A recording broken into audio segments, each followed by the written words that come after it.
नमस्कार साथियों, सीबीएल में आपका स्वागत है। और हम आज चर्चा करने वाले हैं समसामयिक घटनाओं की। जो समसामयिक घटनाएं 24 सितंबर से 7 अक्टूबर के मध्य हुई हैं, जिनसे हमारी प्रारंभिक परीक्षा, जिससे हमारी मुख्य परीक्षा, यूपीएससी और जो अन्य राज्य की सिविल सेवाएं हैं, राज्य पीएससी हैं, उनमें प्रश्न बन सकते हैं, तो उनको सम्मिलित करने का हमने प्रयास किया है। ऐसे न्यूज, ऐसी खबरें या ऐसा मैटर जो किसी न्यूज़पेपर में आया है, किसी मैगजीन में आया है, किसी न्यूज के माध्यम से न्यूज चैनल के माध्यम से हमारे पास पहुंचा, उसे संकलित करने का प्रयास किया है। इंटरनेट का इसमें सहारा लिया गया है।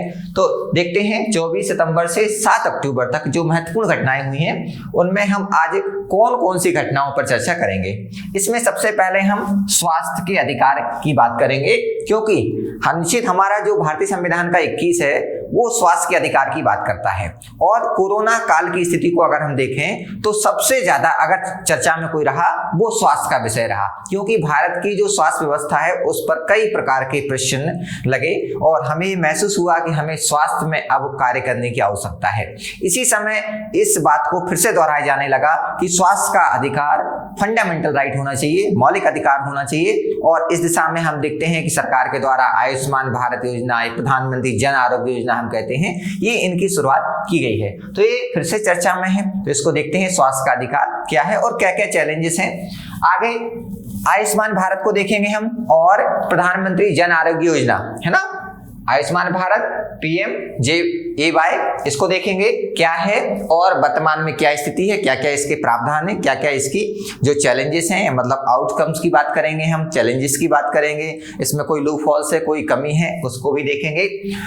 फिर बात करते हैं संसदीय समिति। ठीक है, संसदीय समिति आप जानते हैं कि संसद के कार्य को सुचारू चलाने के लिए, क्योंकि सारे समय जो 545 सांसद हैं, है ना, जो 245 सांसद हैं राज्यसभा में, 545 लोकसभा में, ये सारे पूरे 1 साल या पूरे 5 साल दिल्ली में नहीं रह सकते हैं, है ना, इन्हें अपने अपने क्षेत्र का दौरा भी करना पड़ता है। तो इनमें से कुछ लोग क्या है, समितियों का गठन किया जाता है और वो लोग समय समय पर एक लगातार इस काम को करते रहते हैं, जिससे बाकी सांसदों को, संसद को कानून बनाने में, कानून के किसी प्रकार के मुद्दे में सहायता मिलती है। तो इनका महत्व क्या है, और कुछ चैलेंजेस भी हैं, आजकल कुछ चैलेंजेस देखने को मिल रहे हैं, उस पर भी हम चर्चा करेंगे।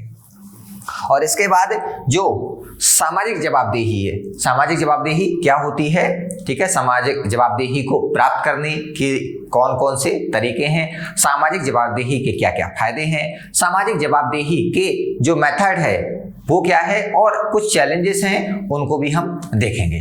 तो ये सारे आज हम टॉपिक करने वाले हैं, ये 4 प्रमुख टॉपिक हैं। तो सबसे पहले हम बात करते हैं पहले टॉपिक पर, स्वास्थ्य का अधिकार। ठीक है, भगवान बुद्ध कहते हैं कि अगर व्यक्ति को आध्यात्मिक जीवन की प्राप्ति करनी है तो सबसे पहले उसे स्वास्थ्य पर ध्यान देना पड़ेगा, क्योंकि जब तक व्यक्ति का स्वास्थ्य सही नहीं रहेगा तो उसका मन स्थिर नहीं रहेगा, और मन स्थिर नहीं रहेगा तो फिर योग ध्यान में उसको दिक्कत जाएगी। हालांकि योग ध्यान से हम मन को संतुलित कर सकते हैं, स्वास्थ्य को सुधार भी कर सकते हैं। तो सबसे महत्वपूर्ण हमारे जीवन में है स्वास्थ्य। ठीक है, अगर हम जो हमारे ग्रंथों की बात भी करें तो रामचरितमानस कहते हैं, पहला जो सुख है वो निरोगी काया, दूसरा घर में माया, मतलब उसके बाद पैसा दूसरा है। लेकिन आजकल हम पैसे को पहला रख रहे हैं और स्वास्थ्य को बाद में, क्योंकि पैसे से स्वास्थ्य नहीं खरीदा जा सकता। अब बात करते हैं कि चर्चा में क्यों है। तो राजस्थान सरकार ने पब्लिक हेल्थ मॉडल की लागू करने की घोषणा की। ठीक है, इससे चर्चा में आया, जिसमें स्वास्थ्य के अधिकार के साथ साथ जो विश्व स्वास्थ्य संगठन है, हमारा वर्ल्ड हेल्थ ऑर्गेनाइजेशन है, WHO है, इसके द्वारा जो सुझाए गए प्रावधान थे कि स्वास्थ्य में ये निवारक, है ना, प्राथमिक स्वास्थ्य, उपचारात्मक स्वास्थ्य के लिए जो जो निर्देश दिए गए थे उनको शामिल किया गया है। ठीक है, क्योंकि कोरोना काल के दौरान और कोरोना काल के बाद जो WHO ने गाइडलाइन दी है कि स्वास्थ्य में इन तत्वों को, इन जो निर्देश हैं, इनको आपको शामिल करना है, तो वो इसमें शामिल किए गए हैं। अब बात करते हैं राजस्थान के पब्लिक हेल्थ मॉडल की, कि ये मॉडल क्या है। राज्य सरकार के द्वारा स्वास्थ्य का स्ट्रक्चर और संरचना को मजबूत बनाने के लिए सभी नागरिकों तक स्वास्थ्य सुविधाओं की पहुंच सुनिश्चित करने के लिए मुख्यमंत्री स्वास्थ्य चिरंजीवी योजना की शुरुआत की गई है। ये मुख्यमंत्री या सीएम स्वास्थ्य चिरंजीवी योजना है। इसका उद्देश्य क्या है? सभी नागरिकों को स्वास्थ्य की पहुंच सुनिश्चित करना, स्वास्थ्य सुविधाओं की पहुंच सुनिश्चित करना।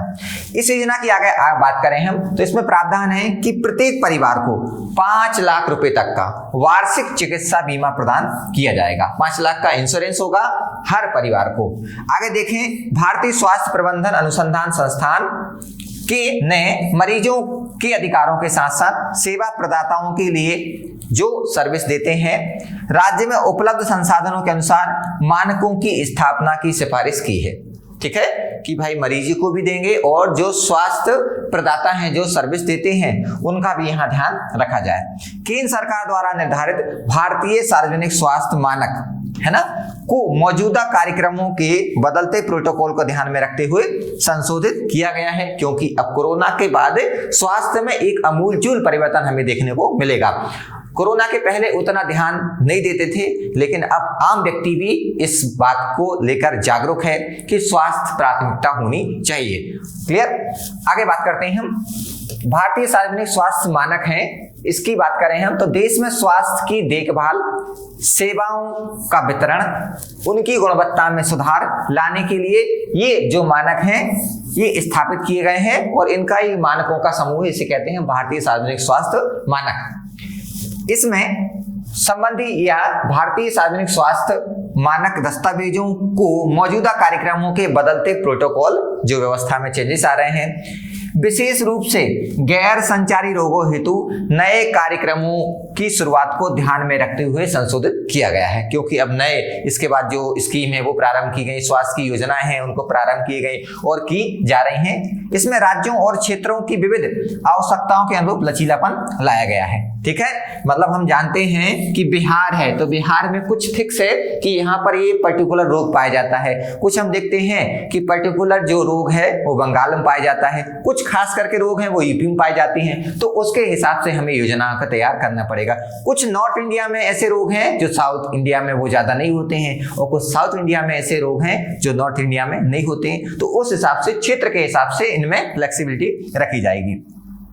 भारतीय सार्वजनिक स्वास्थ्य मानक दिशा निर्देश गुणवत्ता में निरंतर सुधार के लिए मुख्य चालक के रूप में और स्वास्थ्य सुविधाओं की कार्यात्मक स्थिति का आकलन करने हेतु बेंचमार्क के रूप में कार्य करते हैं। ठीक है, राज्यों और केंद्र शासित प्रदेशों, मतलब दोनों प्रकार के राज्यों की बात करें हम, ने सार्वजनिक स्वास्थ्य की देखभाल संस्थाओं को मजबूत बनाने के लिए ये दिशा निर्देशों को अपनाया है कि जिससे हम स्वास्थ्य के स्तर को प्राप्त कर सकें, स्वास्थ्य के मानकों की स्थापना कर सकें, स्वास्थ्य के नियमों को लागू कर सकें और एक स्टैंडर्ड स्थापित हो, उस स्टैंडर्ड के हिसाब से हमें स्वास्थ्य के क्षेत्र में कार्य करना है। अब बात करते हैं स्वास्थ्य के अधिकार की, तो अन्य अधिकारों के साथ साथ स्वास्थ्य के अधिकार में स्वतंत्रता और इसे प्राप्त करने का हक, स्वतंत्रता होनी चाहिए, दूसरा इसे प्राप्त करने का जो हक है या अधिकार है वो भी इसमें शामिल होना चाहिए। स्वतंत्रता में किसी को भी अपने स्वास्थ्य और शरीर, उदाहरण के लिए यौन और प्रजनन अधिकारों को नियंत्रित करना और हस्तक्षेप से मुक्त होना, उदाहरण के लिए यातना और गैर सहमति चिकित्सा उपचार और प्रयोग से मुक्ति भी शामिल है। ठीक है, इसका मतलब है कि अगर कोई प्रयोग किया जा रहा है मेडिकल, अगर कोई व्यक्ति नहीं चाहता कि उस पर प्रयोग किया जाए तो फिर प्रयोग नहीं किया जाएगा, उसका ये अधिकार है। तथा इससे प्राप्त करने के लिए हक के अंतर्गत सभी को स्वास्थ्य के उच्चतम प्राप्त स्तर का आनंद लेने का समान अवसर प्रदान करना शामिल है। तो हक भी है, स्वतंत्रता भी है। आगे देखते हैं भारत में स्वास्थ्य के अधिकार से संबंधित अगर हम प्रावधान देखें तो सबसे पहले हम बात करते हैं अंतरराष्ट्रीय जो हमारा कन्वेंशन है, अभी समय है, तो संयुक्त राष्ट्र संघ द्वारा सार्वभौमिक जो अधिकारों की घोषणा है 1948 का, उसका जो अनुच्छेद 25 है इसका भारत क्या हस्ताक्षर करता है। ये कहता है भोजन, कपड़े, आवास, चिकित्सा, देखभाल और अन्य आवश्यक सामाजिक सेवाओं के माध्यम से मनुष्य के स्वास्थ्य कल्याण को पर्याप्त जीवन स्तर का अधिकार देने का प्रावधान करता है। ठीक है, भोजन उपलब्ध होगा, कपड़े उपलब्ध होंगे, आवास उपलब्ध होंगे, चिकित्सा उपलब्ध होगी, देखभाल होगी और अन्य जो सामाजिक सेवाएं हैं, तो अगर ये सारी वस्तुएं, सारी आवश्यक जो वस्तुएं वो मिलती हैं तो स्वास्थ्य के स्तर पे ऑटोमेटिक सुधार होगा। मूल अधिकार की हम बात करें तो भारतीय संविधान का जो अनुच्छेद 21 है ये सबसे व्यापक अनुच्छेद माना जाता है भारतीय संविधान का। तो इसमें कहा गया है कि प्राण व देह स्वतंत्रता जो है वो व्यक्ति को प्रदान की जाएगी और बिना कानून बनाए इस स्वतंत्रता से लोगों को वंचित नहीं किया जाएगा। लेकिन फर्दर जब इसकी व्याख्या की गई तो कोर्ट ने कहा कि जीवन जीने का अधिकार ऐसा नहीं कि आपका जन्म हुआ कीड़े मकोड़े की तरह आप जिए और आप मर गए। आपको डिग्निटीफाई सम्मान पूर्वक जीने का अधिकार है। और सम्मान पूर्वक कब होगा? जिसमें आपको स्वास्थ्य का, शिक्षा का, भोजन का, आवास का, चलने फिरने का, ये सारे अधिकार उसमें शामिल होंगे। तो उसी के अंतर्गत जो स्वास्थ्य का अधिकार है वो भी हमारा फंडामेंटल राइट या मौलिक अधिकार माना जाता है। ठीक है, तो स्वास्थ्य का अधिकार गरिमा युक्त जीवन के अधिकार में निहित है। गरिमा युक्त जीवन जब रहेगा जब उसका स्वास्थ्य अच्छा रहेगा। ठीक है, स्वास्थ्य सही रहेगा तो मन सही रहेगा, मन सही रहेगा तो वो सही तरीके से काम कर पाएगा, शांतिपूर्वक जी पाएगा। तो ये इसके अंतर्गत मौलिक अधिकार के अंतर्गत भी शामिल है। अगर हम डीपीएसपी की बात करें तो कुछ अनुच्छेद हैं, जैसे अनुच्छेद 38 कहता है कि राज्य लोक कल्याणकारी होगा, मतलब जनता के वेलफेयर के लिए काम करेगा। तो जनता का स्वास्थ्य के हित में या स्वास्थ्य को बढ़ावा के लिए राज्य को कार्य करना है। हम 39 को देखें तो इसमें भी जब हम अनुच्छेद 39 में 6 क्लॉज हैं, 6वां क्लॉज देखें या 5वां क्लॉज देखें तो वहां पर राज्य को जो ऐसे लोग हैं जो मजबूरी बस कोई आर्थिक कार्य करते हैं और उस आर्थिक कार्य करने से उनकी शिक्षा पर, उनके स्वास्थ्य पर विपरीत प्रभाव पड़ता है तो राज्य उस पर रोक लगाएगा। कैसा प्रावधान करेगा? उसकी आवश्यकताओं की पूरी हो जाए पर उसे ऐसा मजबूरी बस कोई काम करना ना पड़े जिससे उसके स्वास्थ्य पर विपरीत प्रभाव पड़ता है। ठीक है, ऐसे ही हम बात करें प्रसूति सहायता की बात की गई है कि जो मैटरनिटी रिलीफ है, जब बच्चा जन्म लेता है तो बच्चे के जन्म लेने के कुछ समय पहले और उसके बाद जो माँ को एक समय चाहिए, जो अवकाश चाहिए, छुट्टी चाहिए कि वो बच्चे का पालन पोषण कर सके, तो ऐसा जो प्रसूति सहायता का प्रावधान किया गया है। इसके बाद हम बात करें कि जो नेक्स्ट है आपका 47, ये कहता है कि राज्य पोषण के स्तर को ऊपर उठाएगा, स्वास्थ्य के स्तर को ऊपर उठाएगा, जीवन के स्तर को ऊपर उठाएगा, मादक पदार्थों पर या उनके कंजम्पशन पर रोक लगाएगा। तो इस कुल मिलाकर हम बात करें स्वास्थ्य के अधिकार को प्रभावी बनाने हेतु ये राज्यों को मार्गदर्शन दिए गए हैं। तो राज्यों को स्वास्थ्य के लिए, राज्य का यहाँ जो मतलब है वो क्या है? भारत सरकार। राज्य का मतलब है केंद्र सरकार, राज्य का मतलब प्रशासनिक अधिकारी, राज्य का मतलब स्थानीय सरकार। तो सब ये सरल भाषा में हम कहें जो सरकारी संस्थान है वो सब राज्य के अंतर्गत आते हैं। ठीक है, विस्तार में हम फिर पॉलिटी में पढ़ेंगे। तो ये राज्य को निर्देश दिए गए हैं डीपीएसपी के माध्यम से।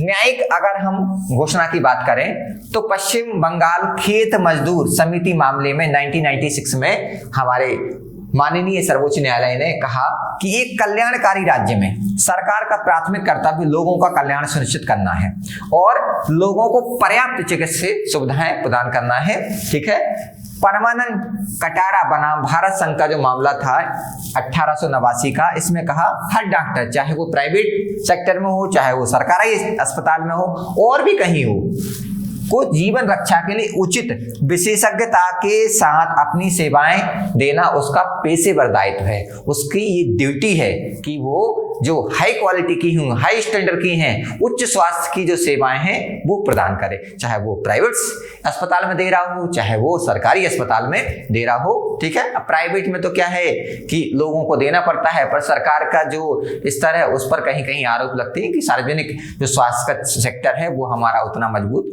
नहीं हो रहा है। लेकिन कोरोना ने इस स्थिति को बहुत अच्छे से गलत साबित किया है कि स्वास्थ्य सेक्टर में जो सरकारी संस्थान है वो भी पीछे नहीं है। बस हमें उसमें टेक्नोलॉजी का बढ़ावा देना है, उसमें जो स्टाफ है उसकी वृद्धि करनी है, कुछ संसाधनों की हमें वृद्धि करनी है। भारत के लिए स्वास्थ्य के अधिकार का महत्व की बात करें तो पहला महत्व है स्वास्थ्य सेवा आधारित अधिकार। लोग स्वास्थ्य के अधिकार के हकदार हैं और सरकार द्वारा इस दिशा में कदम उठाना ये सरकार का दायित्व। सरकार को इस दायित्व से कभी मुक्त नहीं बोलना चाहिए, स्वास्थ्य के लिए काम जरूर करना चाहिए और इसके भयानक परिणाम हम कोरोना में देख चुके हैं। स्वास्थ्य सेवाओं तक व्यापक पहुंच सभी को सेवाओं का उपयोग करने में सक्षम बनाता है। अगर स्वास्थ्य का अधिकार मिलेगा तो सब तक सेवा पहुंचेगी स्वास्थ्य की, और सुनिश्चित करता है कि सेवाओं की गुणवत्ता उन लोगों के स्वास्थ्य को बेहतर बनाने के लिए पर्याप्त है जो उन्हें प्राप्त करते हैं। व्यय कम करना, खर्च कम करना, लोगों को स्वास्थ्य सेवाओं पर खर्च कम करने के लिए वित्तीय परिणामों से बचाता है और गरीबी में धकेलने जैसे जोखिम को कम करता है। इसको ऐसा समझे कि एक व्यक्ति अपने पर डे 300 रुपए कमाता है, ठीक है, एक जो काम करने वाला व्यक्ति है, इसकी महीने भर की आय अगर उसे डेली काम मिलता है तो 9,000 10,000। अब वो बीमार हुआ, उसका बच्चा बीमार हुआ, पत्नी बीमार हुई, कहते हैं लगभग एक सर्वे बताता है कि 50 से 60% जो खर्च है गरीबों का वो स्वास्थ्य पर चला जाता है। तो इससे गरीबी जो उनकी बढ़ती रहती है, वो गरीबी की जो दुष्चक्र है उससे मुक्त नहीं हो पाते हैं। लेकिन अगर ये सुविधा सरकार के द्वारा मिलने लगे तो जो 40-50% जो भी अलग अलग सर्वे कहते हैं वो पैसा बचेगा। तो जो गरीबी का दुष्चक्र है, जो गरीबी की समस्या है, उससे हमें निजात मिल सकती है। इसके बाद चैलेंजेस क्या है इसमें? प्राथमिक स्वास्थ्य सेवाओं की कमी है। जो प्राइमरी स्टेज पर की हम बात करें तो सार्वजनिक जो प्राथमिक स्वास्थ्य केंद्र हैं केवल गर्भावस्था की देखभाल, सीमित चाइल्ड केयर और राष्ट्रीय स्वास्थ्य कार्यक्रमों से संबंधित कुछ ही सेवाएं प्रदान करते हैं, बाकी सर्विस आपको यहाँ नहीं मिलती है। अपर्याप्त धन सबसे बड़ी समस्या है कि जो फंडिंग की है वो कमी, फंड ज्यादा नहीं है तो स्वास्थ्य की जो इक्विपमेंट है, स्वास्थ्य की जो मशीनें हैं वो सारी उपलब्ध नहीं हो पाती हैं और जीडीपी का लगभग 1.3% खर्च होता है ना। जबकि जो विकसित देश हैं वो कहते हैं कि कम से कम 6% जीडीपी का स्वास्थ्य पे खर्च होना चाहिए। हमारा भारत कितना कर रहा है? 1.5 ऑन एवरेज, पूरे की बात करें कहीं 1.3। अभी हम अगर स्वास्थ्य नीति की भी बात करें 2017 की तो ये भी क्या कह रहे हैं कि 2.5 खर्च करना है।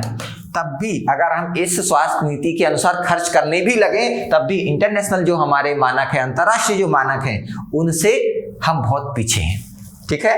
तो OECD के अनुसार भारत का कुल आउट ऑफ पॉकेट खर्च जीडीपी का 2.3% है। जीडीपी का इतना पैसा इसमें हमारे स्वास्थ्य में चला जाता है। क्या कर सकते हैं आगे, कैसे समाधान निकालें? तो अधिक धन आवंटित करना, ठीक है। 2017 की जो स्वास्थ्य नीति है वो कहती है कि 2.5% स्वास्थ्य पर खर्च किया जाए जीडीपी का, ठीक है। धीरे धीरे इसे हमें और बढ़ाना है क्योंकि मैंने आपको बताया कि जो विश्व के जो स्टैंडर्ड मानक हैं, जो विकसित देश हैं, वो अपनी स्वास्थ्य पर, देश के स्वास्थ्य पर जीडीपी का 6% लगभग खर्च करते हैं, तो इसे हमें बढ़ाना पड़ेगा। इसके बाद एक नोडल स्वास्थ्य एजेंसी का निर्माण करना होगा। रोग निगरानी संबंधी कार्यों करने के लिए एक नामित और स्वायत्त एजेंसी बनाने की आवश्यकता है जो प्रमुख स्वास्थ्य संबंधी विभागों की नीतियों के स्वास्थ्य पर प्रभाव की जानकारी एकत्रित करेगी, राष्ट्रीय स्वास्थ्य आंकड़ों का रखरखाव करेगी ताकि सार्वजनिक स्वास्थ्य नियमों का लागू हो सके और इससे संबंधित सूचनाओं का प्रसार आम जनता तक हो सके। नोडल एजेंसी मतलब उससे संबंधित सारी जो गतिविधियां हैं उन पर नियंत्रण, उनका क्रियान्वयन, उनका सुपरविजन, ये सारे काम करेगी। ऐसी एक नोडल एजेंसी के निर्माण की जरूरत है, ठीक है। अब हम देखते हैं दूसरा हमारा टॉपिक है आयुष्मान भारत प्रधानमंत्री जन आरोग्य योजना, ABPMJ। सबसे पहले देख लेते हैं क्या। तो एक माध्यमिक देखभाल की योजना है जिसमें सुपर विशेषज्ञ शामिल नहीं है, के साथ साथ तृतीय देखभाल जिसमें एक सुपर विशेषज्ञ शामिल है ना। ये दोनों हेतु एक परिवार को 5 लाख रुपए की बीमा राशि प्रदान करता है कि अगर भाई को बीमार हुआ, कोई समस्या आई तो 5 लाख रुपए तक का आपके स्वास्थ्य पे खर्चा जो होगा वो सरकार उठाएगी। पीएमजे के तहत लाभार्थी को सेवा के बिंदु पर कैशलेस और पेपरलेस सेवाओं तक पहुंच प्रदान की जाती है। इसके लिए कोई डॉक्यूमेंटेशन की जरूरत नहीं है। स्वास्थ्य लाभ पैकेज में सर्जरी, चिकित्सा, देखभाल, उपचार, जो दवाएं हैं उनकी कॉस्ट भी शामिल की जाती है और भी कोई अगर क्यूरेटिव एक्टिविटीज है, निदानात्मक कार्यवाही, वो शामिल होती है। पैकेज दरों की बात करें, दरें जिनमें सब कुछ शामिल है ताकि प्रत्येक उत्पाद या सेवा के लिए अलग अलग शुल्क ना लिया जाए। इसका मतलब जैसे उदाहरण के लिए किसी व्यक्ति को टीबी की समस्या है, अब हो सकता है, क्योंकि इसमें हम अभी देखेंगे कि व्यक्ति चाहे तो भारत में कहीं भी इलाज करा ले। आप पहले अस्पताल में गए, वहां कुछ अलग रेट है इसके इलाज का, दूसरे में गए अलग है, तीसरे में अलग है, तो ऐसा नहीं, इसमें निर्धारित कर दिया है कि टीबी का जो खर्चा होगा वो इतना होगा, तो वो पूरे अस्पतालों में ये लागू होगा। तो जो दरें हैं वो सबके लिए पैकेज मतलब फिक्स हैं। ये दरें लचीली होती हैं लेकिन अस्पतालों द्वारा एक बार तय होने के बाद लाभार्थी से अतिरिक्त शुल्क नहीं ले सकते। क्लियर है। नेक्स्ट इस योजना में चिकित्सा प्रबंधन के लिए दैनिक सीमा भी निर्धारित की गई है कि भाई इतने पर डे आप इतना खर्च कर सकते हैं। ऐसा ना हो कि आप अस्पताल में पहुंचे, उन्होंने एक दिन में ही कहा कि 5 लाख रुपए पर डे आपका लगेगा, तो ये समस्या ना आए। लाभार्थी की बात करें, यह एक पात्रता आधारित योजना है, मतलब अगर वो निर्धारित क्वालिफिकेशन योग्यता व्यक्ति रखता है तभी उसको मिलेगी, जो नवीनतम सामाजिक आर्थिक जाति जनगणना डेटा द्वारा पहचाने गए लाभार्थियों को लक्षित करती है। एक बार डेटाबेस द्वारा पहचाने जाने के बाद लाभार्थी को बीमाकृत माना जाता है और वह किसी भी सूचीबद्ध अस्पताल में मान्य हो सकता है। अगर वो इस लिस्ट में उसका नाम आ गया तो हर जगह वो क्या होगा, एलिजिबल होगा, वो पात्र होगा। अगर हम फंड की बात करें, वित्तीयन की बात करें, तो ये केंद्र और राज्य का 60 और 40 का रेशियो है। ठीक है, ये राज्यों का 60%, केंद्र का आपका 40%। अगर पूर्वोत्तर राज्यों की बात करें, जम्मू कश्मीर और हिमाचल प्रदेश, उत्तराखंड में यह 90 और 10 का रेशियो है। ठीक है, एवं विधायिका के बिना केंद्र शासित प्रदेशों में ये 100% है। जहां पर विधायिका नहीं है वो केंद्र शासित प्रदेश है, वहां डायरेक्ट केंद्र का ही प्रशासन होता है, तो वो तो पूरा का पूरा कौन खर्च करेगा, केंद्र सरकार ही खर्च करेगी। नोडल एजेंसी राष्ट्रीय स्वास्थ्य प्राधिकरण को राज्य सरकारों के साथ संयुक्त रूप से पीएमजेवाई के प्रभावी क्रियान्वयन या लागू करने हेतु सोसाइटी पंजीयन अधिनियम 1860 के तहत एक स्वायत्त इकाई के रूप में गठित किया गया है। राज्य स्वास्थ्य एजेंसी राज्य में एबीपीएमजे के क्रियान्वयन, मतलब आयुष्मान भारत प्रधानमंत्री जन आरोग्य जो योजना है के क्रियान्वयन के लिए जिम्मेदार राज्य का शीर्ष निकाय है, apex body of the state है ये, और ये नोडल एजेंसी है, इसके क्रियान्वयन की जिम्मेदारी इसको सौंपी गई है। अब बात करते हैं चैलेंजेस क्या है। ठीक है, सबसे बड़ा चैलेंजेस है राज्यों का सहयोग, क्योंकि ये किसका विषय है, स्वास्थ्य राज्यों का विषय है, और फंडिंग भी आधी लगभग कहां से की जा रही है, राज्यों से की जा रही है। जब 40% फंडिंग राज्यों से की जा रही है, राज्य हेल्प नहीं करेंगे, इसमें सहयोग नहीं करेंगे, तो हम लक्ष्यों को प्राप्त नहीं कर पाएंगे। तो फंड का जो पोषण है वो राज्य से मिलना चाहिए। इसलिए मौजूदा राज्य स्वास्थ्य बीमा योजनाओं का आयुष्मान भारत प्रधानमंत्री जन आरोग्य योजना के साथ क्या कर दिया है, समन्वय स्थापित करना महत्वपूर्ण होगा। अगर कोऑर्डिनेशन हो गया दोनों के मध्य तो बहुत अच्छे इसके रिजल्ट आएंगे। लेकिन कुछ राज्य हैं, पश्चिम बंगाल है, तेलंगाना, उड़ीसा, दिल्ली, है ना, ये ऐसे राज्य हैं जिन्होंने इस योजना को लागू नहीं किया है। जब लागू नहीं किया है तो फिर उस राज्य में हमें दिक्कत जाएगी। लागत का बोझ, क्योंकि इतना सारा जब पैसा फंड इस पे खर्च किया जाएगा तो एक प्रकार का बोझ बढ़ेगा। देखभाल प्रदाताओं और केंद्र के बीच लागत एक विवादित क्षेत्र है तथा कई लाभकारी अस्पताल सरकार के प्रस्तावों को अव्यवहारिक मानते हैं। सरकार ने जो प्रपोजल बनाए हैं वो सही नहीं है, व्यवहारिक नहीं, तर्क पर आधारित नहीं है, इसलिए वो स्वास्थ्य सेवाओं की उस लिस्ट में शामिल नहीं होते हैं। आवश्यक उपकरणों की कमी से जूझ रहे सार्वजनिक क्षेत्र की स्वास्थ्य क्षमताएं निजी क्षेत्र के प्रदाताओं के साथ आवश्यक भागीदारी और गठबंधन की मांग करती हैं। ऐसी परिस्थितियों में सेवाओं का प्रावधान तभी सुनिश्चित किया सकता है जब प्रदाताओं को उनकी सेवा के लिए जवाबदेह ठहराया जाए। ठीक है भाई, जब किसी व्यक्ति को किसी अस्पताल के द्वारा कोई सेवा दी जानी है तो वो सेवा कब सही दी जाएगी, जब उस संस्थान की, उस अस्पताल की जवाबदेही तय की जाए। इसके लिए व्यवस्थित स्पष्ट नियम बनाए जाए। जब जवाबदेही तय नहीं होती है तो मनमाने ढंग से काम होता है और उसका वांछित परिणाम नहीं आ पाता है, फंड भी सरकार का जाता है और जो सेवा, जो सर्विस मिलनी चाहिए व्यक्ति को वो नहीं मिल पाती। इसलिए इसकी जवाबदेही तय की जानी चाहिए। फिर बात करते हैं अनावश्यक उपचार। राष्ट्रीय स्वास्थ्य नीति 2017 ने माध्यमिक और तृतीयक अस्पतालों से एक विशिष्ट शुल्क पर सेवाओं की रणनीतिक खरीद का प्रस्ताव रखा है। स्वास्थ्य सेवा प्रदाताओं के साथ अनुबंध जिससे वित्तीय मुआवजा प्राप्त किया जाता है के माध्यम से अधिसूचित दिशा निर्देशों और मानक उपचार प्रोटोकॉल को सख्ती से पालन सुनिश्चित किया जाना आवश्यक है ताकि अनावश्यक उपचार की संभावना को रोका जा सके। अगर बाकी उपचार की आवश्यकता है तो फिर उपचार किया जाए, अनावश्यक जो उपचार है उसको रोका जाए।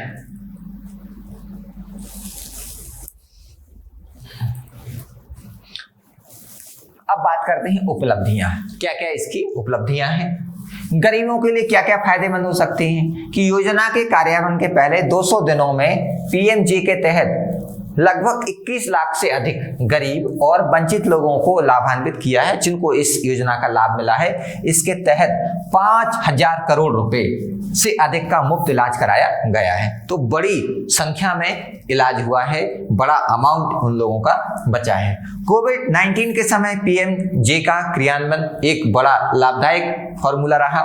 योजना की शुरुआत से पीएमजेवाई एक प्रमुख विशेषता पोर्टेबिलिटी है, जो यह सुनिश्चित करने में मदद करती है कि पीएमजेवाई योग्य प्रवासी कार्यकर्ता देश भर के किसी भी अस्पताल में योजना की सेवाओं का उपयोग कर सकते हैं, भले ही उनके निवास की स्थिति कुछ भी हो।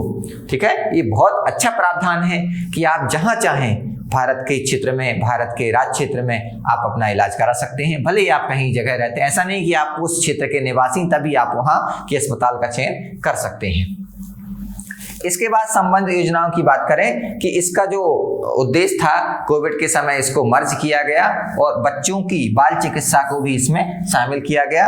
उनकी स्वास्थ्य की जो देखभाल करना, बच्चों की स्वास्थ्य समस्याओं की रोकथाम, उनका उपचार, पहचान, प्रबंधन, ये सारे जो प्रावधान थे वो तत्काल तेजी से प्रारंभ किए गए। अब आगे की राह की बात करें। भारत का जो अपना सार्वभौमिक स्वास्थ्य कवरेज है कि सभी लोगों तक स्वास्थ्य की पहुंच सुनिश्चित हो, को पूरा करने में ये महत्वपूर्ण भूमिका निभाएगा, क्योंकि ये बहुत बड़े क्षेत्र को, बड़ी जनसंख्या को कवर कर रहा है, जिसको स्वास्थ्य सुविधाएं मिलेंगी। इसके लिए लंबे समय से कम वित्तीय पोषण स्वास्थ्य प्रणाली में संसाधनों को शामिल करने की आवश्यकता होगी, क्योंकि बहुत सारी जनसंख्या पहले से ही स्वास्थ्य में कवरेज हो चुकी होगी। यद्यपि भारत को सार्वभौमिक स्वास्थ्य जो कवरेज है कि वो निरंतर गति प्रदान करने के लिए है, अतः इसके साथ शासन, गुणवत्ता नियंत्रण, प्रबंधन के परस्पर संबंधित मुद्दों पर ध्यान केंद्रित करने की आवश्यकता होगी। मतलब हमें शासन अच्छे से करना पड़ेगा, मतलब जो मैनेजमेंट है, फिर गुणवत्ता पर ध्यान रखना पड़ेगा, कंट्रोलिंग करनी पड़ेगी, मैनेजमेंट करना पड़ेगा, तभी हमारे जो लक्ष्य हैं, जो हम सार्वभौमिक स्वास्थ्य कवरेज की बात कर रहे हैं, तभी उसको प्राप्त कर सकते हैं। भारत में स्वास्थ्य देखभाल पर सार्वजनिक व्यय वैश्विक स्तर से काफी निम्न है। ठीक है, जैसा कि हमने अभी चर्चा की थी। टेक्नोलॉजी और नवाचार का अच्छा उपयोग करके स्वास्थ्य सेवाओं में हम समग्रता ला सकते हैं और जो समस्याएं उनको कम कर सकते हैं। AI पावर्ड मोबाइल एप्लीकेशन उच्च गुणवत्तापूर्ण, कम लागत, स्मार्ट वेलनेस समाधान प्रदान कर सकते हैं। आयुष्मान भारत हेतु स्केलेबल और इंटरऑपरेबल IT प्लेटफॉर्म इस दिशा में सकारात्मक कदम है। जो नई टेक्नोलॉजी का उपयोग हो रहा है वो बड़ी सकारात्मक है, जिससे हम स्वास्थ्य के जो स्तर है उनको प्राप्त कर सकते हैं। अब अगले टॉपिक पर हम चर्चा करते हैं संसदीय समितियां। ठीक है, ये संसद में हम बात करें कि 245 मेंबर राज्यसभा में और 545 मेंबर आपके लोकसभा में, जो अब संख्या 543 हो जाएगी क्योंकि 2 एंग्लो इंडियन नहीं है, फिलहाल समझें। अब ये क्या करते हैं, सारे लोग कानून का निर्माण करते हैं, पर ये सारे लोग एक्सपर्ट नहीं होते हैं, तो इनमें से कुछ लोगों की समितियां बना दी जाती, मतलब ये 10 मेंबर की समिति, 15 मेंबर की समिति, 30 मेंबर की समिति। तो ये क्या करेगी, किसी कानून या कोई विधेयक है उसके बारे में जानकारी एकत्रित करती है, उस पर चर्चा करती है और उसमें जो जो कमियां हो सकती हैं, उसके जो जो लाभ हो सकते हैं, वो सारे जब बैठक होती है तो एक कमेटी उसका एक प्रारूप बनाकर कि इस विधेयक का, इस कानून का क्या क्या प्रारूप होगा, जब संसद में रखा जाता है फिर उस पर चर्चा होती है। ठीक है, तो ये जो सारे लोग काम करने वाले थे वो काम कुछ लोगों के द्वारा कर दिया जाता है, इसलिए से हम लघु संसद की संज्ञा भी देते हैं। तो यही देखते हैं क्या है, अपनी समितियों के माध्यम से विस्तृत जांच द्वारा कानूनों या उससे कुछ हिस्सों में सुधार करने हेतु संसद की ऐतिहासिक व प्राचीन प्रथा रही है। ये परंपरा ब्रिटिश काल से ही हमारे यहाँ चली आ रही है और हमने जो संसदीय शासन प्रणाली अपनाई है वो ब्रिटेन से अपनाई है, तो ये सिस्टम वहां पर भी पाया जाता है। वास्तव में ब्रिटिश संसद ने यह प्रणाली 16वीं शताब्दी में अपनाई थी और उसके बाद से हमारे यहाँ जब ब्रिटिश सरकार के या ब्रिटिश शासन हमारे यहाँ संचालित हुआ, या हम भारत का जो शासन था ब्रिटिश सरकार के अधीन था, तो एक एक्ट लाया गया, मॉन्टेग्यू चेम्सफोर्ड सुधार। इसके माध्यम से भारत में जो संसदीय समितियां हैं उनका प्रारंभ किया गया। अगर हम ध्यान दें, केंद्रीय विधानसभा जो ब्रिटिश भारत की संसद थी ने 3 समितियां की स्थापना की थी। उनमें हम देखें विधेयकों से संबंधित याचिकाओं पर समिति, मतलब विधेयक से संबंधित कोई मामला है, अगर उस पर कोई आपत्ति, उस पर याचिका लगेगी, उसकी जांच करेगी। स्थायी आदेशों के संशोधन पर चयन समिति और विधेयकों पर चयन समिति जो सिलेक्टिंग कमेटी है, ऐसी 3 समितियां बनाई गई थी। इस प्रकार हम देखते हैं जो ब्रिटिश काल है, औपनिवेशिक काल है, उसमें भी संसद ने सरकार के द्वारा सदन में लाए गए विधेयकों की संसदीय आवश्यकता या संसदीय जांच की आवश्यकता को महसूस किया, उपयोगिता को स्वीकार किया था। और आजादी के बाद भी हमने जो संसदीय समितियां थी उनको स्वीकार किया। वर्ष 1993 में विभाग संबंधी स्थायी समितियों के गठन से पहले भारतीय संसद द्वारा सरकार के महत्वपूर्ण जो विधायी प्रस्ताव हैं, जो कानूनी प्रस्ताव हैं की जांच हेतु चयन समिति और संयुक्त चयन समितियों का गठन किया जाता था। ठीक है, जो आज तक कंटिन्यू है।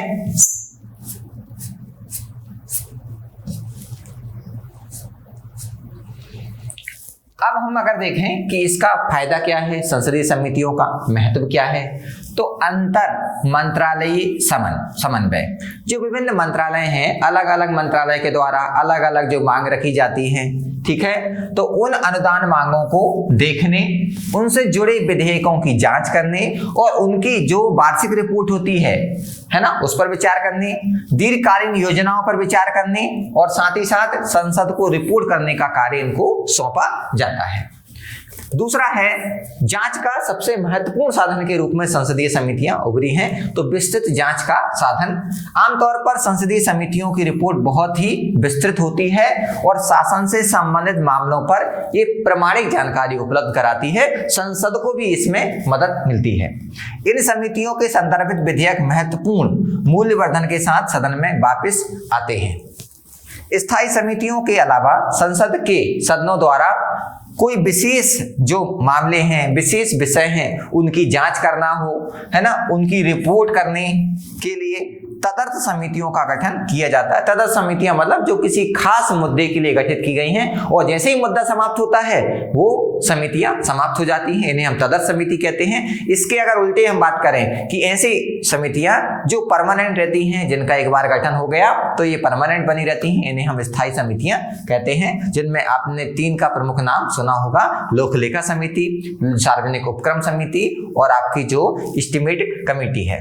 इन समितियों को किसी विधेयक का बारीकी से अध्ययन करने और सदन को वापस कर इसकी रिपोर्ट प्रस्तुत करने का काम सौंपा जाता है। कोई विधेयक पेश किया गया, अब उस विधेयक को संबंधित समिति को सौंप दिया जाएगा। संबंधित समिति उस विधेयक की गहनता पूर्वक जांच करती है और उसकी रिपोर्ट बनाकर संसद को सौंपती है, फिर संसद पर उस पर चर्चा होती है। इसके अतिरिक्त इन समितियों को अपने कार्य के निर्वहन के दौरान विशेषज्ञ सलाह और सार्वजनिक राय प्राप्त करने का अधिकार होता है। अगर इनको लगता है किसी विशेष व्यक्ति की सलाह ली जाए, विशेष व्यक्ति को बुलाया जाए, तो इन्हें अधिकार प्राप्त होता है।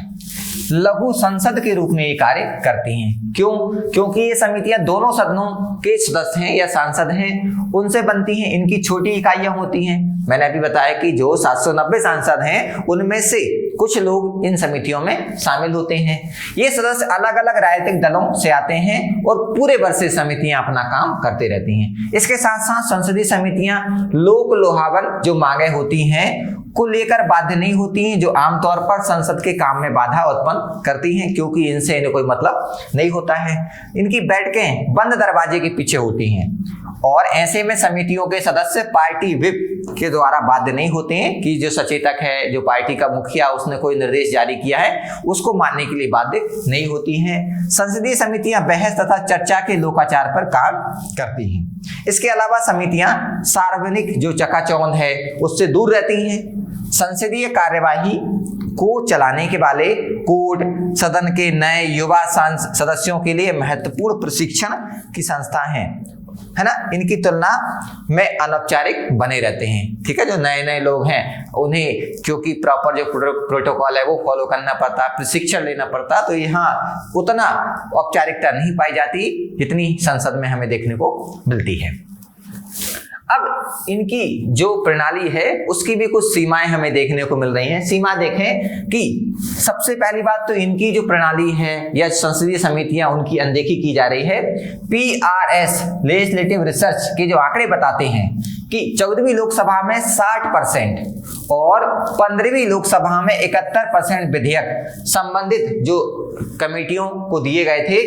अब इनका जो अनुपात है वो 16वीं लोकसभा में गिरकर मात्र 27% रह गया है। ठीक है, मतलब इतने विधेयक 70% के लगभग हम बात करें, और यहाँ आप 16 में देख रहे हैं 16वीं जो विधान आपकी लोकसभा है उसमें ये गिरकर 27% रह गए हैं। इसके अलावा सदनों की संयुक्त संसदीय समितियों और चयन समितियों में विधेयकों की संख्या भी अब बहुत नाममात्र की रही, बहुत ही कम विधेयक अंतर्गत आ रहे हैं। संयुक्त संसदीय समिति को भेजा गया आखिरी विधेयक भूमि अधिग्रहण, पुनर्वास और पुनर्स्थापन में उचित मुआवजा और पारदर्शिता का अधिकार, दूसरा उसमें संशोधन किया गया था वो 2015 था। इसके बाद से विधेयक भेजा ही नहीं गया है, तो इनका जो महत्व है वो फिर इससे कम होगा और इनका जो लाभ मिलना चाहिए था वो लाभ सदन को नहीं मिल पाएगा। अब इसमें अध्यक्ष की क्या भूमिका है? अध्यक्ष की भूमिका हम देखें, किसी विधेयक को समितियों के पास भेजने का अधिकार सदन के अध्यक्ष के पास होता है। वो चाहे तो समिति के पास इस विधेयक को भेज सकता है। सदन के नियमों के अनुसार महत्वपूर्ण विधेयक को समीक्षा के लिए समितियों के पास भेजा जाना चाहिए। हालांकि कई बार अध्यक्ष द्वारा अपने विवेक का प्रयोग करते हुए कई महत्वपूर्ण विधेयकों जिनका समाज पर गंभीर प्रभाव हो सकता है को भी समिति के लिए संदर्भित नहीं किया जाता, नहीं भेजा जाता, क्योंकि किस पर ये डिपेंड करेगा, अध्यक्ष चाहे तो भेजे, ना चाहे तो ना भेजे। उदाहरण के लिए हालिया कृषि विधेयक अध्यादेश के माध्यम से लागू किए गए थे, ठीक है, और इन्हें एक स्थायी समिति को भेजे बिना ही 3 दिनों के अंदर लोकसभा से पारित कर दिया गया। ठीक है, जो कि नहीं होना चाहिए था, क्योंकि इन्हें संसदीय समितियों के पास भेजा जाना चाहिए था। क्या कर सकते हैं हम क्या करें कि संसदीय जो समितियां हैं वो पुनर्जीवित हों। तो सबसे पहला काम पुनर्जीवन के लिए संसद को व्यापक जन भागीदारी सुनिश्चित करने के लिए समितियों की जो प्रणाली है उसको मजबूत करने पर ध्यान देना चाहिए। कैसे इनको हम मजबूत करें? दूसरा, ब्रिटिश संसद की तरह ही भारतीय संसद को इस बात पर विशेष जोर देना चाहिए कि प्रत्येक विधेयक पर एक समिति के द्वारा व्यापक विचार विमर्श किया जाए। ये बड़ी महान परंपरा है ब्रिटेन की संसद की कि कोई भी विधेयक अगर आता है, हालांकि हम कहते हैं कि ब्रिटेन की संसद दुनिया की सबसे जो शक्तिशाली संसद है, वो किसी स्त्री को पुरुष और पुरुष को स्त्री बनाने के अलावा वो कुछ भी कर सकती। डी लौने ने ऐसा कहा था, लेकिन फिर भी वहां पर आप देखें कि हर विधेयक को एक कमेटी के पास भेजा जाता है, और हम देख रहे हैं 2015 के बाद से कोई विधेयक ही नहीं भेजा गया। तो हमारी संसद को इस बात पर ध्यान देना चाहिए कि विधेयक को समिति के पास भेजा जाए। नियमों में संशोधन और उत्तरदायित्व अध्यक्ष और स्पीकर द्वारा पूरी निष्ठा के साथ अपने उत्तरदायित्व का निर्वहन के अलावा लोकसभा और राज्यसभा दोनों में प्रक्रिया के नियमों में संशोधन किए जाने की आवश्यकता है, ताकि जो सभी महत्वपूर्ण विधेयक हैं वो संदर्भित समिति को भेजे जाएं, इसका प्रबंधन किया जाए। नई समितियों की स्थापना की बात करें तो अर्थव्यवस्था और तकनीकी क्षेत्र में प्रगति के साथ इनसे जुड़े मामलों की जटिलता को देखते हुए नई संसदीय समितियों की स्थापना की आवश्यकता है। उदाहरण के लिए संघ सूची, समवर्ती सूची, राज्य सूची में जो ऐसे मामले हैं जो अतिव्यापी हैं, ठीक है, ओवरलैपिंग वाले हैं, तो इनका विश्लेषण करने के लिए समितियों की स्थापना की जाए और वो समिति स्थायी रूप से काम करे। संसद में प्रस्तुत किए जाने से पहले संवैधानिक संशोधन विधेयक की जांच हेतु संविधान से जुड़े मामलों की एक स्थायी समिति की स्थापना की जाए। अब आते हैं, नेक्स्ट टॉपिक है हमारा सामाजिक जवाबदेही। राजस्थान में विधानसभा सत्र में सामाजिक जवाबदेही कानून पारित कराने की मांग को लेकर राज्यव्यापी अभियान चलाया गया था, और उस समय से ये फिर चर्चा में रहा सामाजिक जवाबदेही। 2019 में सरकार के द्वारा सामाजिक जवाबदेही विधेयक, ठीक है, के प्रारूप पर सलाह देने हेतु पूर्व राज्य चुनाव आयुक्त राम लोभिया की अध्यक्षता में एक समिति का गठन किया गया और समिति द्वारा 2020 में इसका एक प्रारूप मसौदा प्रस्तुत किया गया था। राजस्थान लोक सेवाओं को प्रदान की गारंटी अधिनियम 2011, राजस्थान सुनवाई का अधिकार अधिनियम 2012 पहले ही लागू हो चुके हैं, लेकिन कुछ प्रमुख मुद्दों के कारण उन्हें निरस्त कर दिया गया। ठीक है। सामाजिक जवाबदेही इसे सुनिश्चित करने की दिशा में एक दृष्टिकोण के रूप में हम परिभाषित कर सकते हैं जो नागरिकों के आपसी जुड़ाव पर निर्भर करता है, अर्थात जिसमें सामान्य नागरिक समूह प्रत्यक्ष या अप्रत्यक्ष रूप से जवाबदेही तय करने में क्या है भाग लेते हैं। ठीक है। जैसे ये सड़क का निर्माण हुआ, जनरली हम देखते हैं कि इसकी जांच कौन करता है, इंजीनियर करता है, लेकिन इसकी जांच का अधिकार, इसका व्यापक हम अर्थ देखें, इसकी जांच का अधिकार यहाँ के जो निवासी हैं उनको होना चाहिए। वो इसको पास करें कि हाँ ये परफेक्ट है, तब इसको आगे बढ़ाया जाए। ऐसे हर क्षेत्र में समाज के द्वारा जवाबदेही तय की जाए। ये बड़ी विस्तृत अवधारणा है जो सामाजिक जवाबदेही या सोशल अकाउंटेबिलिटी इसको बोलते हैं। जब इन्हें संस्थागत रूप प्रदान किया जाता है तो सामाजिक जवाबदेही तंत्र की प्रभावशीलता, स्थिरता में सुधार होता है। इनमें दो चीजें शामिल हैं।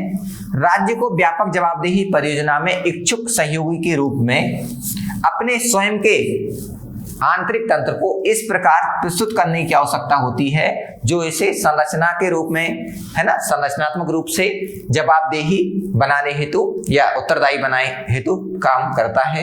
राज्य को नागरिक जुड़ाव और भागीदारी को सुविधाजनक बनाने, मजबूत उसको करने और मजबूत तंत्र के रूप में पहचानने अपनाने की आवश्यकता है।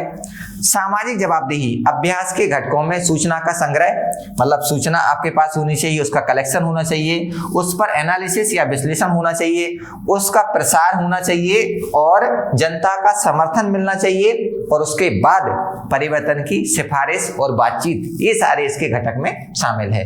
सामाजिक लेखा परीक्षा सामाजिक जवाबदेही और पारदर्शिता का एक उपकरण है जो सोशल अकाउंटिंग है कि किसी सार्वजनिक कार्य पर जो पैसा खर्च हुआ, कितना खर्च हुआ, कैसे खर्च हुआ, उसकी जांच कर सके समाज के जो लोग हैं, उसे हम सामाजिक अंकेक्षण या सोशल ऑडिटिंग कहते हैं। वो भी इसका क्या उपकरण है। इसमें कुछ सिद्धांत है, ऐसे जानकारी एकत्रित करना, नागरिकों की भागीदारी सुनिश्चित करना, फिर कार्यवाही करना, नागरिकों की सुरक्षा तय करना, सुनवाई करना, मतलब जो नागरिक हैं उन्हें सुनवाई का अधिकार है, सामूहिक मंच प्रदान करना जहां पर लोग अपनी बात रख सके और फिर सूचना का प्रसार करना कि ये फलाने कार्यक्रम में, फलाने योजना में ये अमाउंट लगा, इस तरीके से इसका कार्य किया गया, सारी इंफॉर्मेशन का प्रसार हो।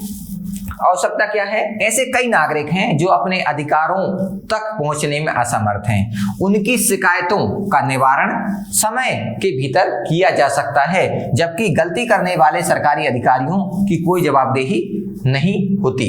ठीक है, इनकी कोई जवाबदेही तय नहीं है और इसलिए सामाजिक जवाबदेही का जो कॉन्सेप्ट है उसे विस्तारित करने की आवश्यकता है।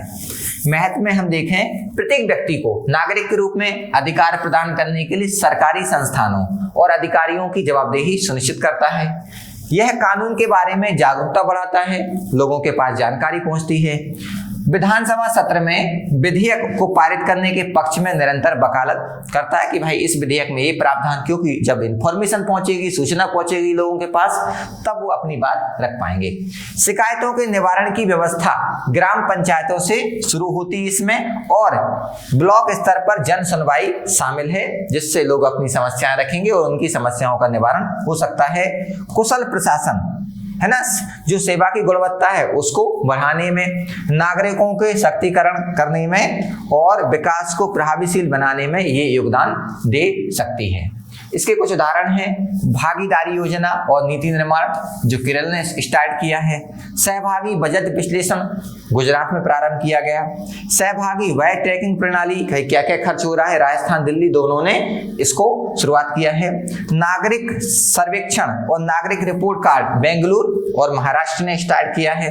नागरिक घोषणा पत्र आंध्र प्रदेश और कर्नाटक ने स्टार्ट किया है, और सामुदायिक जो स्कोर कार्ड है वो महाराष्ट्र आंध्र प्रदेश ने। ये कुछ इनिशिएटिव इनिशिएटिव हैं, कुछ जवाबदेही की प्रथाएं हैं, ठीक है, जो सामाजिक जवाबदेही तय करने में महत्वपूर्ण कदम है। तो आज का जो हमारा लेक्चर है समसामयिक घटनाओं का क्रम है यही समाप्त होता है। अब हम अगले हफ्ते मिलते हैं नए टॉपिक्स के साथ। तब तक के लिए धन्यवाद।